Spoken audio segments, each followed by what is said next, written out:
Hello everyone, welcome back to the channel, and today we'll be discussing how you can increase the volume sound on of your alarm in iPhone. What you need to do is if you see on the left corner there's a volume button on your phone, you need to press the volume button and make sure that it is on the maximum level.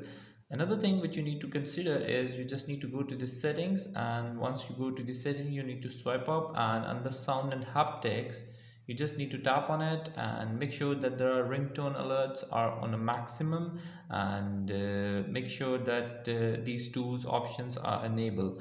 After doing this you need to go to your clock app here, and after going to the clock app you see that there is an option. If you haven't activated any of your alarm, you have an option like this, and here you see that there's a button of change. If you tap on it, there's an alarm options.